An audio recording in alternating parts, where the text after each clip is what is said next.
qui est-ce que tu regardes? Parce que parfois, quand tu te regardes dans la glace, tu regardes l'apparence de ce que tu présentes. Tu te regardes même pas toi. Tu regardes même pas à l'intérieur.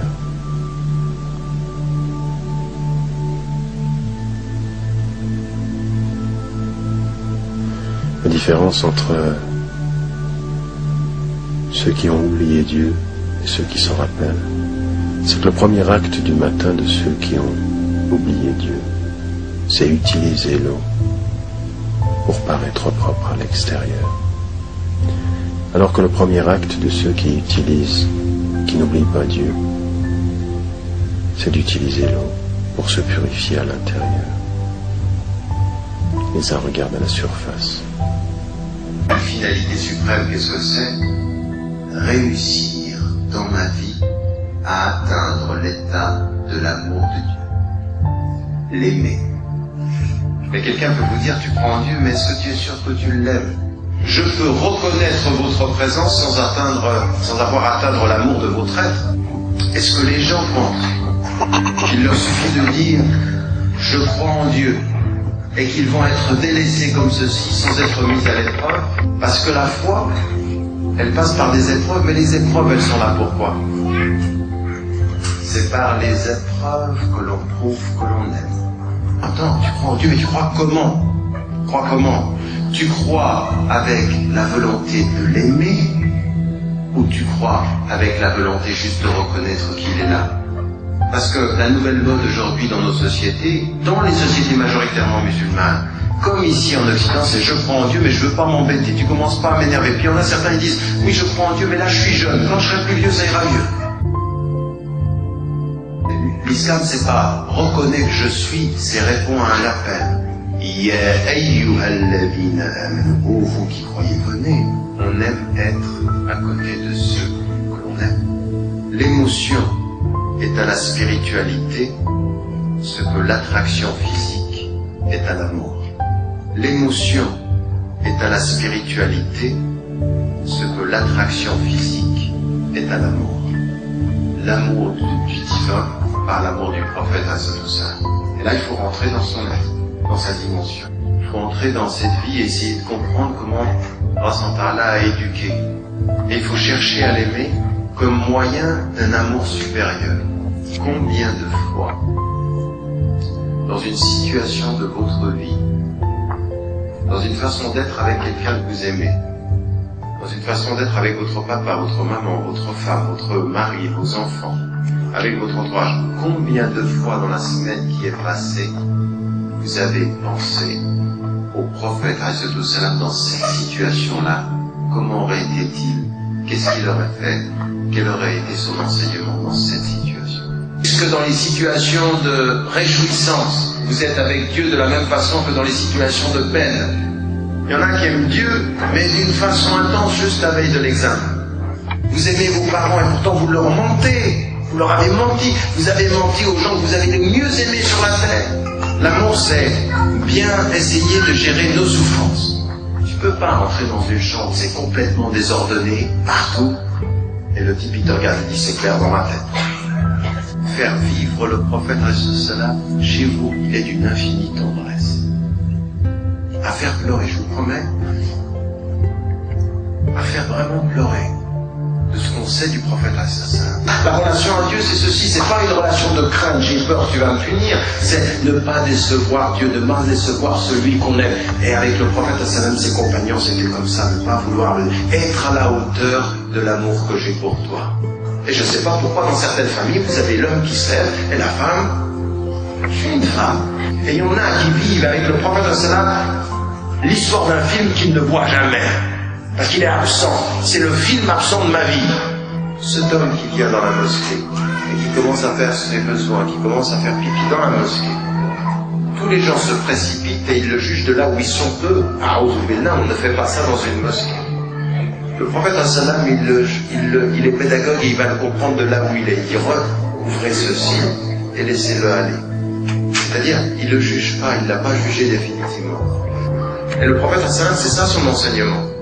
Il juge les actes, il ne juge pas définitivement les personnes. Et à des moments donnés, vous avez envie de dire ça aux gens. J'ai peut-être commis le pire Mais quel que soit ton jugement, le Créateur peut pardonner le pire, quoi que tu en penses. Donc tout est possible. Vous voyez, vous êtes dans des degrés d'amour comme ceci, mais c'est le cœur qui parle là. Ensuite, si vous venez au vrai apprentissage et que vous revenez maintenant à la tradition musulmane, le vrai problème, il n'est pas de le pouvoir entre deux êtres. La première adversité n'est pas autrui, la première adversité c'est nous-mêmes. Si tu veux savoir être avec le pouvoir de l'autre, il faut savoir d'abord avoir le pouvoir sur toi-même. Et c'est ça qui est très important. Finalement, quand vous revenez chez vous, posez-vous la question, qui a vraiment le pouvoir? Est-ce que c'est le nafs? El-Ammara ou el-Lawama, c'est-à-dire celle qui s'impose à vous, et le nafs avec tous ses désirs, ou shahawat? Ou est-ce que c'est cette liberté avec Allah SWT? Et le noir a enlevé le cœur. Rappelez-vous une chose, c'est que quand vous faites le mal au moment où vous le faites, selon la tradition du prophète sallam, à ce moment-là très précis, vous n'êtes pas croyant. Quand vous faites le mal, c'est à un moment donné où votre conscience, elle vous a échappé, parce que sinon vous ne le feriez pas. Vous ne pourriez pas faire le mal en sachant qu'Allah SWT, il vous regarde. Quand vous regarde, vous pensez au moment où vous le faites qu'il n'est pas là. Vous l'oubliez. Vous êtes fil rafle. Vous êtes dans à un moment donné, il n'est pas là. S'il y avait une conscience, vous ne le feriez pas. Donc le point noir, c'est ce moment où il n'est pas là. Et un point noir, plus un point noir, plus un point noir, ça enveloppe le cœur de points très noirs. Et ça fait une enveloppe noire. Quelle est la définition ou la traduction de Kufr? Quand vous faites une prière, et que cette prière elle est profonde avec Allah SWT, quand vous avez jeûné, quand vous avez été honnête, quand quelqu'un est venu et il vous pose de l'argent, et qu'il essaye de vous corrompre et que vous dites non, je ne prends pas, vous savez le pouvoir que c'est, ça vous rend fort, ça vous rend libre, et dites tu m'auras pas, tu m'auras pas. La personne qui est capable de dire tu m'auras pas, c'est quelqu'un qui a décidé pour mon cœur, c'est la vérité qui doit prendre le pouvoir dans mon cœur. Là-dedans c'est un champ de bataille, et je veux dans mon champ de bataille là, que ce soit la vérité, que ce soit la foi. Donc l'adversité extérieure sera aussi forte que votre incapacité à être maître intérieur. Faites la première adversité du je, c'est moi. Je suis mon premier ennemi potentiel. Je peux devenir mon meilleur ami, mais je peux devenir mon meilleur ennemi. N'importe lequel d'entre eux. Dans l'homme, il y a l'oubli. Et l'oubli, qu'est-ce que c'est? Quand tu as oublié quelque chose, c'est que quelque chose d'autre a pris le pouvoir sur ta tête ou sur ta mémoire. Et à 5 heures du matin, quels sont ceux qui réveillent leur corps? Quels sont ceux qui ont le pouvoir sur le nafs? Et la paix, c'est quand ma conscience et ma foi a pris le dessus sur mes désirs et mes émotions. Et la paix, c'est quand ma conscience et ma foi a pris le dessus sur mes désirs et mes émotions. Ensuite, si vous venez au vrai apprentissage et que vous revenez maintenant à la tradition musulmane, ensuite, si vous venez au vrai apprentissage et que vous revenez maintenant à la tradition musulmane, lève-toi, réveille-toi, secoue-toi, prends le pouvoir sur ton endormissement, prends le pouvoir sur ton corps, parce que ce pouvoir-là, ça sera ta force. Là, tu vas te libérer. Si tu sais te libérer de ton sommeil, si tu sais te libérer de tes envies, si tu sais te libérer de ton ego, si tu sais te purifier, non pas pour devenir un ange, mais pour devenir un meilleur être humain. Quelque chose d'autre a pris le pouvoir sur ta tête ou sur ta mémoire. Oui, quand tu oublies pas, mais non, je me souviens. Mais quand vous avez jamais rendu compte, quand vous êtes dans une situation et que vous avez oublié, c'est comme si vous aviez perdu un peu de pouvoir. Mais quand quelqu'un vient vers vous, un dossier de travail, un examen, et que vous vous souvenez, vous avez du pouvoir. Le souvenir, c'est du pouvoir. Ah, je sais, j'identifie, je sais où ça se place, je maîtrise. La mémoire, c'est de la maîtrise. L'oubli, c'est une perte de maîtrise. J'ai oublié. Voilà. Donc quand je me souviens, c'est la raison pour laquelle le Coran nous dit que dans le pouvoir, et dans ce dhikr, il y a du pouvoir. C'est le pouvoir de cette libération-là, tout ce travail-là qui fait qu'on doit travailler là-dessus.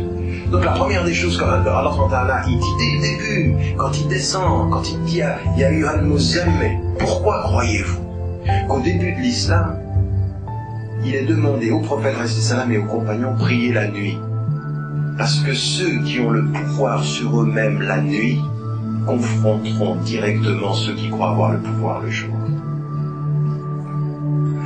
Et le pouvoir sur toi la nuit, tu seras confronté ceux du pouvoir le jour.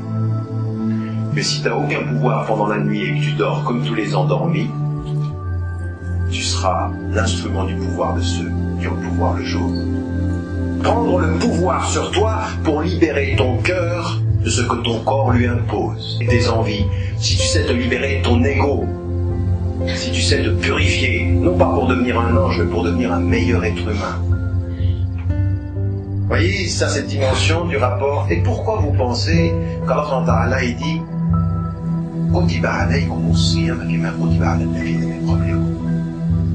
le jeûne, il vous a été prescrit comme à tout le monde. Il n'y a pas une religion, il n'y a pas siyam. Mais qu'est-ce que c'est le siyam?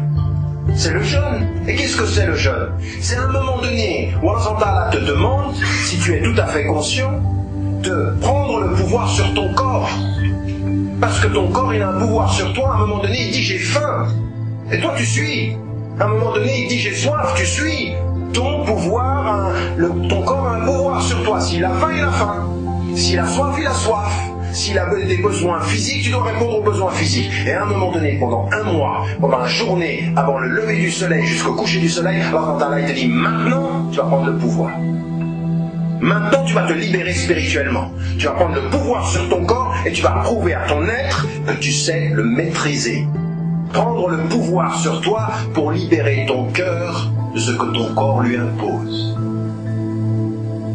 Libérer ton cœur de ce que ton corps lui impose. Mais ça passe par où? Ça passe par ta conscience. Vous m'avez suivi? C'est comme ça qu'on devrait prier. C'est comme ça qu'on devrait jeûner.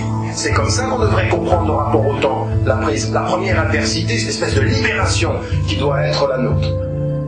Et ça doit se faire dans la sérénité. Ça doit se faire dans le bien-être. 1, sur l'éducation spirituelle, ce que je viens de dire, tout ce que j'ai dit au début de cette rencontre. 2, sur l'éducation intellectuelle, parce que c'est très important de pouvoir répondre.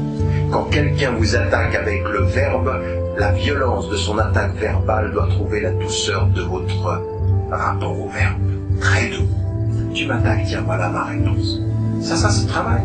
Ça se travaille. Tout par la voie ferme sur les principes. Nous, on n'a aucun problème avec le judaïsme. On n'a aucun problème avec les juifs et on refuse l'antisémitisme. On a un problème avec l'injustice, l'oppression, les oppresseurs et on défend les opprimés. C'est ça, notre thèse, elle est là. Elle ne se discute même pas. On sera avec tous les opprimés de la terre, quelle que soit leur religion, quelle que soit leur couleur de peau ou leur culture. On est du côté des opprimés. Aujourd'hui, les Palestiniens sont opprimés. Et les Palestiniens, c'est pas que des musulmans, c'est des chrétiens. C'est aussi un certain nombre de juifs qui là-bas défendent la cause palestinienne en disant que c'est pas acceptable. On est de ce côté-là. Et il faut se placer de ce côté-là. En disant, en plus de ça, que ce qui est en train de se passer avec les lieux saints, il y a une stratégie aujourd'hui, Israël et les Palestiniens, c'est pas que des musulmans, c'est des chrétiens. C'est aussi un certain nombre de juifs qui là-bas défendent la cause palestinienne en disant que c'est pas acceptable. On est de ce côté-là. Et il faut se placer de ce côté-là. En disant, en plus de ça, que ce qui est en train de se passer avec les lieux saints, il y a une stratégie aujourd'hui, Israël.